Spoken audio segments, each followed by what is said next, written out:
So we'll move right on, and because we have the young members who came from the launch of their millennials report, and I remind everybody in the room that we have copies of the just hot off the press millennials report, and so I'll ask maybe Wayne to provide the report for the young members committee. Use the Sammy's microphone, please. Thank you. Thank you, Emmanuel. So I just came back from the His name is Wayne Pham, and he works at DFO. Yes, I'm Wayne Pham, DFO, co-chair of the Young Members Committee, along with Doug Hager. So I just came back from the launch of this report, where we reported back to the people who attended our consultation event, and it was really well received. We got a lot of the major heads of the major unions come out supporting us. We also got a lot of support from the clerk of the Privy Council. So this is great, and everyone can sort of provide their input into this report as well through our doc link. So that's posted on our website. We want to hear what everyone has to say about this, right? So this is not just something very limited to just young members. One of the main themes that we found was that young members are not like unique snowflakes, right? Like most of the things that people care about from the millennial generation are just basic things that all generations that came before cared about as well. Healthy work environments, opportunities to advance and enter the public service, fair compensation, good benefits. So those are things that I think, no matter how, divided we appear to be, there are things that we can all unite around. So that's what the impression I got from this report, and everyone that attended those events tonight and back in June at the consultation event. And another thing to maybe update about that was a really big sort of endeavor from the Young Members Committee is the progressive dues structure. So that was something that was a bit of a disappointment that it did not get to pass. And I think that's we were able. I'm very grateful to the fact that that we were able to just put it onto the table, and that way it was discussed, and now we got so much engagement, even from the people that opposed it. We had some really good issues, right? And I was able to reflect upon it along with the co-sponsor of that resolution, right? One of the things is that there was this tie-in with inflation indexing along with progressivity that some people might not be, on board with, right? So a lot of these things are something that we should learn from and reflect upon and improve it rather than sort of give up when it doesn't pass the first time around. Are there any questions for me? All right, thank you very much. Thank you very much, Wayne. And I can just say that I'm really amazed at the amount of work that this Young Members Committee has been doing over the last couple of years. It's amazing when there's space for people to just take stuff and run with it. It's amazing what can be achieved. And on this particular report today, when we had the full National Joint Council meeting in this room, we had some people saying, well, there's a couple of inaccuracies in your report, and that might not help you.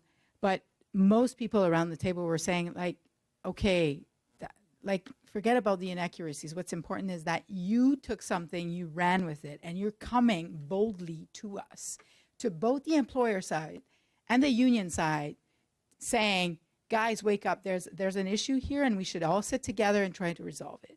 And we should all come with solutions jointly, and we can improve not only the situation of millennials, but the situation of public servants generally, and of workers more broadly in terms of casual, precarious work, etc. So I think this is work that I wish to command, they've been really, really exemplary, and the collaboration with the other unions and youth members from other unions is pretty amazing.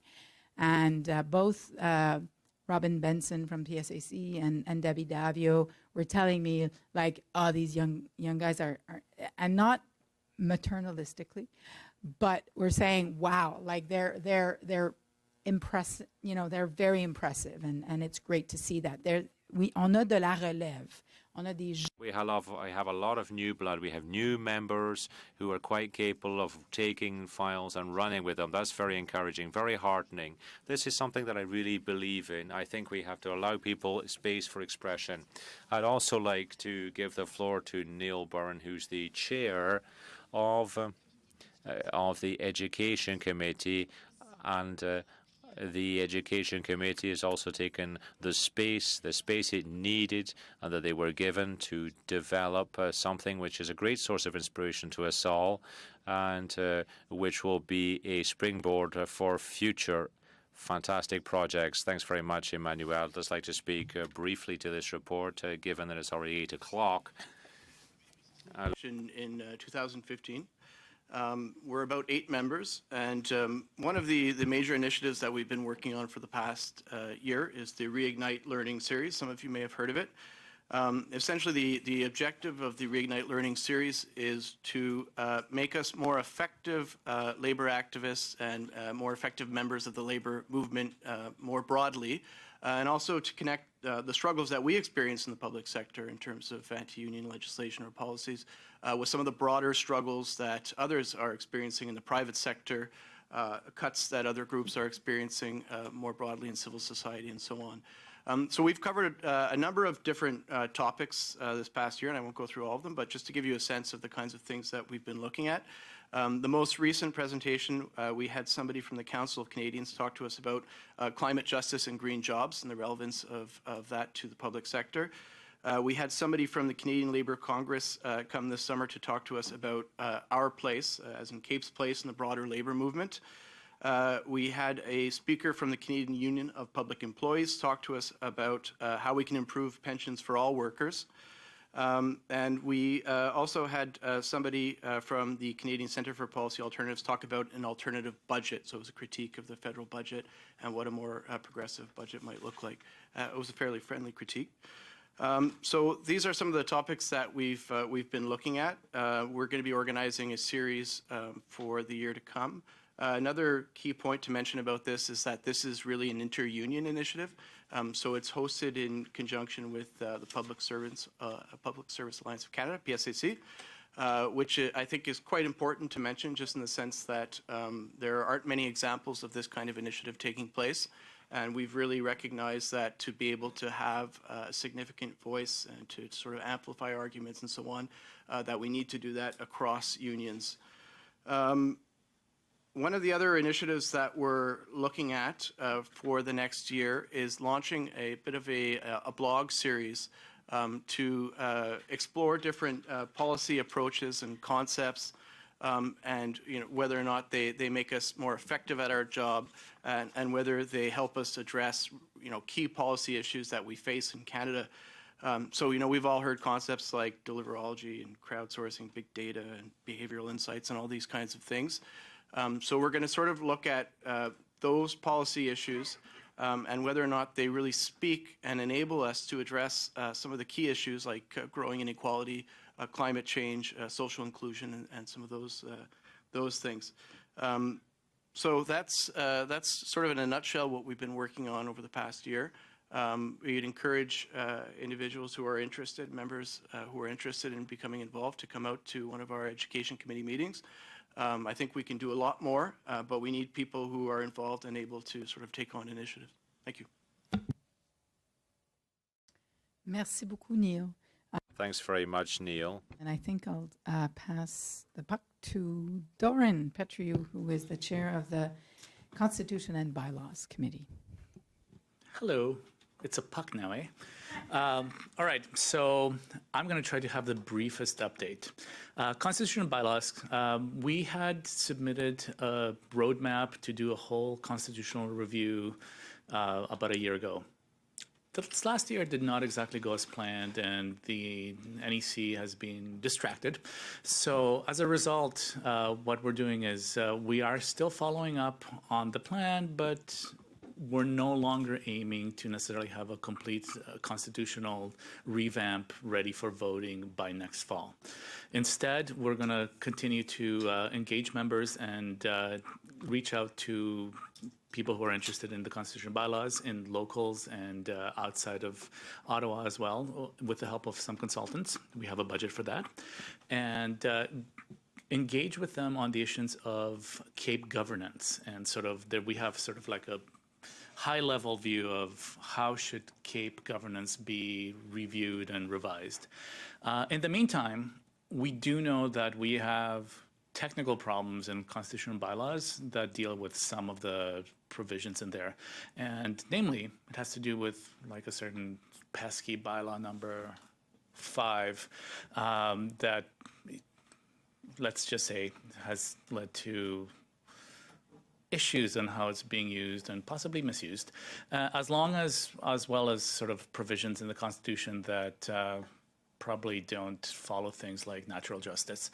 So for the next few months, while the consultation of the members in terms of the governments and the big picture review of how CAPE is governed will go on, we're going to focus on the committee on sort of the more technical fixes to Bylaw 5 and other provisions in the Constitution. And hopefully that means that we will have something for members to vote on next fall. Merci, Doran. Laurie. Hi, my name is Laurie Gillis. I'm with Local 514, and I have a question actually for all 3 of the presenters. It's very simple. Anyone who's interested in getting involved in these committees, what do they have to do? I am really glad you asked. As a matter of fact, as part of the sort of more operational things with the Constitution and Bylaws Committee is I'm going to do a little call around to see on who's interested, because we've had over the past year, we've had members who have slowly sort of dropped off. So, but from that point of view, I think that the way the protocol goes is technically you should, if anybody's interested, they should flag or indicate their interest to the NEC, but the NEC will definitely hear, at least from the Constitution and Bylaws Committee, that we are looking for interested members who would like to come and join. I can answer partly that question. There's currently on the website, if you go to the committee's page, there's an application form. So if you're interested, there's an application form that's always there. But in the new year, we always have a call for volunteers, proactive call for volunteers that will happen. And so it's typically in the new year we would launch that. But you don't need to wait for that. I think, Ben, confirm if I'm wrong, but I do think that there's an application form for volunteers for committees on the committee's page right now. Did you want to speak, Wayne? Yeah. So we actually have our meeting next Tuesday.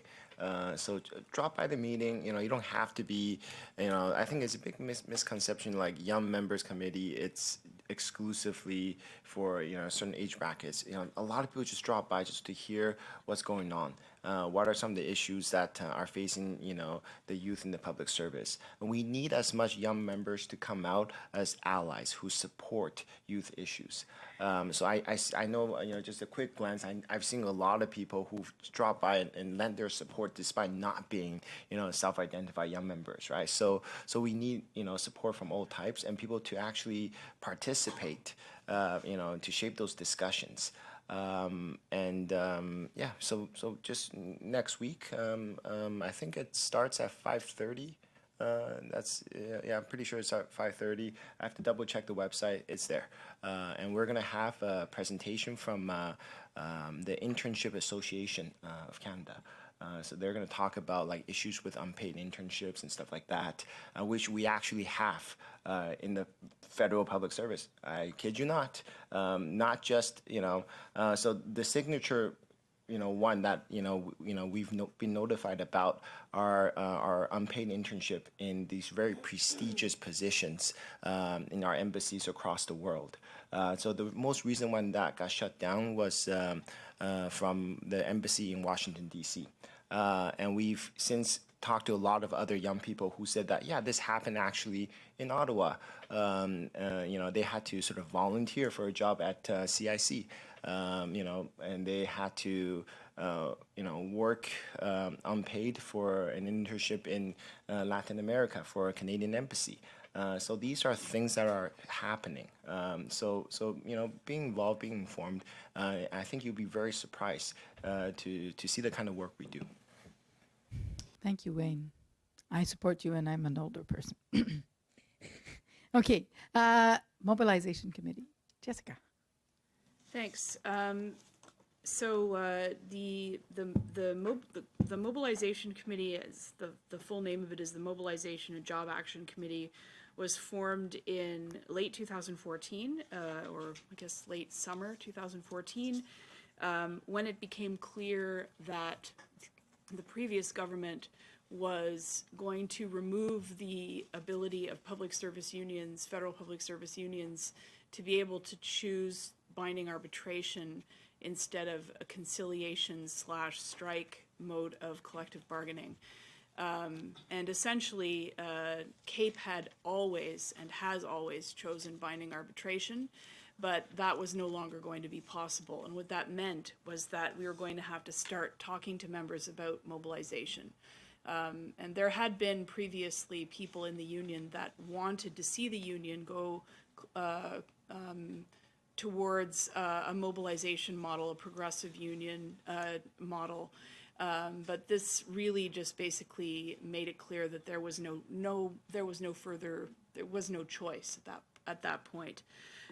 So the committee was formed, and I think it's fair to say that the committee did organize a number of events in 2015, and I think that we succeeded in making it clear to the federal government that CAPE was not just going to be a coattail hanger-on with the other unions in the process of collective bargaining, and that we were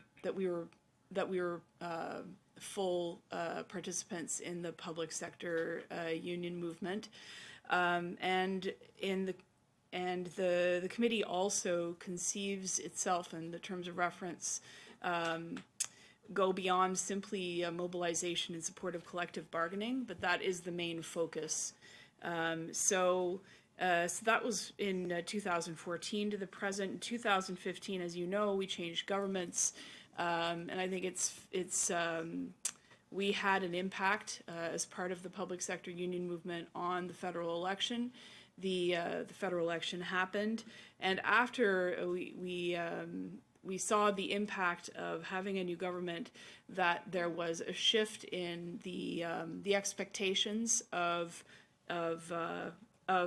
public service workers at the federal public service in all unions, and also a bit of a sense of, I guess, hope. And there was a change in tone from the employer, but it became clear pretty quickly that although the tone was improved, that what was being offered by the government was not actually substantially different than the previous government. So the Mobilization Committee continued to meet through this year and has focused on what seemed to be the immediate concerns of members, which continued to be sick leave, and now the amount of time that it's taken for the collective agreement to be negotiated. Jackie, did you want to comment or something? Okay, so the other piece of the federal public service scene right now, as we've talked about already, this meeting is Phoenix. There was a rally on October 31st. We participated. We mobilized as best we could for it. The main thing to take away, I think, for members of this meeting is that mobilization depends on people being engaged in their locals. it depends on locals being organized and focused on local mobilization. And with the way collective bargaining is going, I think, I don't know when we're going to have an agreement, but I think my guess would be this time next year we would have an agreement, and we'd be looking ahead to the next round of collective bargaining. And we don't know how that will look, but it's in between collective bargaining rounds.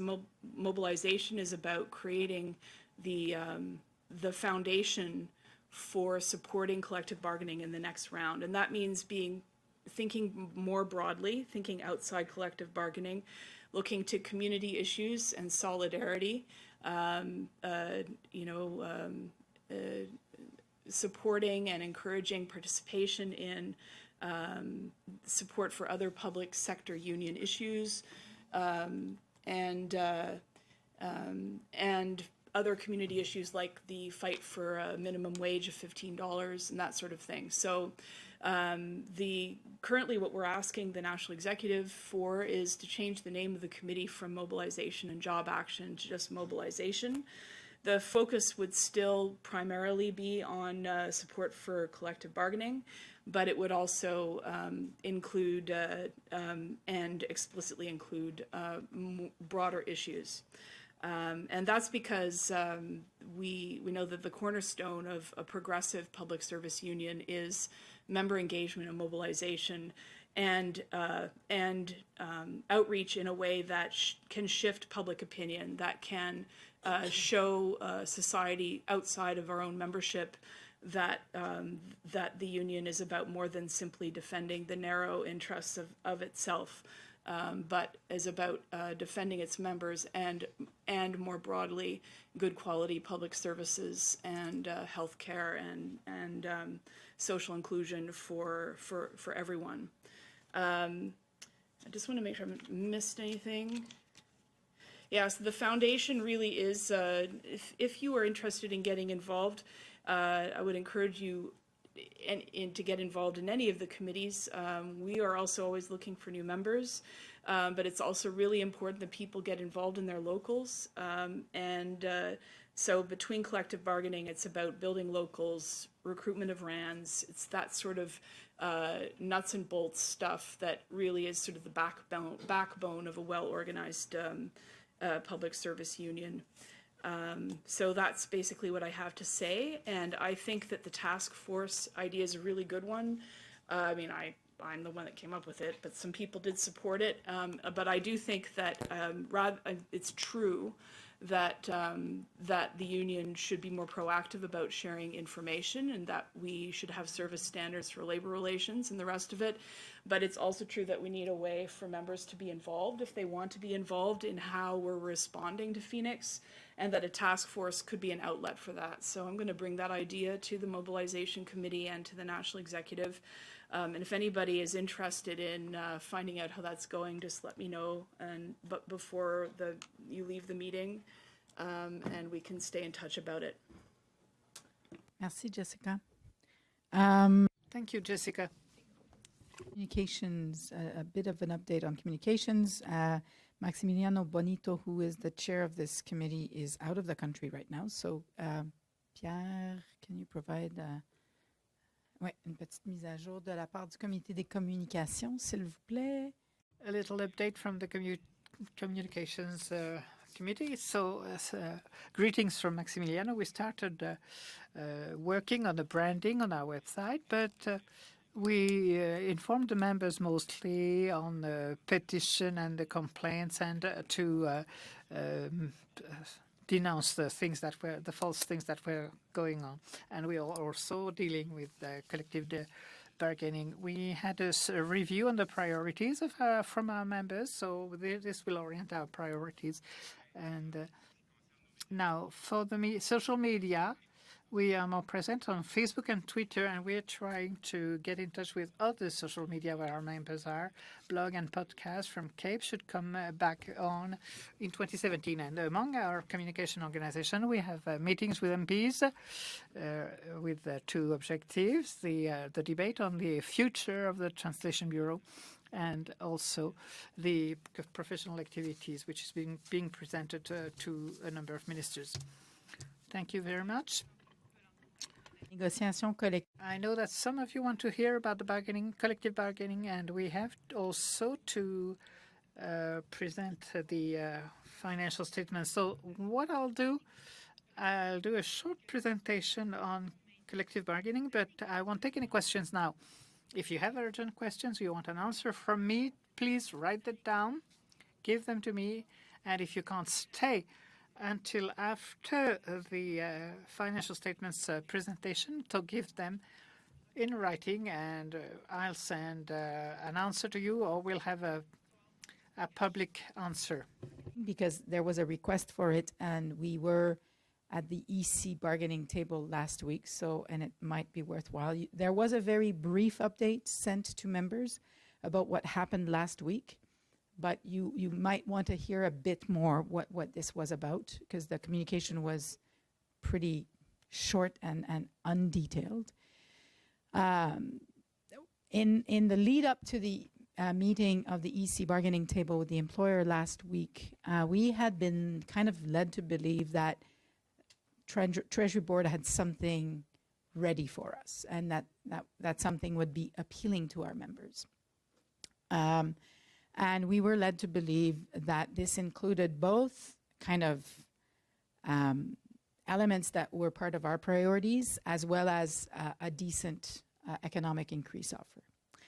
And then when they presented us, so the second day of bargaining, we had a Treasury Board, probably excluded EC, presenting us what the economic outlook was for economic growth and inflation, and so they basically were talking about, we're thinking in the range of 1.5 and and then when they presented us with what they called their comprehensive offer, which included both elements from supposedly our priorities, their priorities, and whatever they had as an economic increase, we were very angry. Basically, the whole team was very angry because they came up with a 0.75 annual increase offer. And we felt it was pretty insulting. And over and above that, amongst the priorities that we had, our key priorities have been professional integrity. So what I call the fearless advice clause is basically ensuring that we can provide real, fearless, evidence-based advice without the fear of being either imposed what our conclusions should be, or being punished for providing kind of out of the box, not according to the political flavor of the day type of advice, and being sidelined for it. That's one of our key priorities. Then issues around harassment and broadening the definition of harassment in the collective agreement that focuses strictly on sexual harassment. Issues around being able to accumulate additional weeks of annual leave earlier, so after 5 instead of 8 years. These are our key priorities. And none of those were found in their supposed comprehensive offer. And their comprehensive offer included a slightly broadened definition of what the family is for the purposes of our family-related leave, which actually follow, a court decision that basically explains that it's not because a dependent doesn't live under your roof that this is not a person that you can be attending family-related responsibilities for. And so all this to say that we had various options. We could have decided, well, the heck, you're not very responsive, or we can declare impasse and go straight to arbitration. But because there's nothing new that's coming up, we kind of thought that might not be exactly the right time. So we decided to elaborate a kind of our comprehensive counteroffer.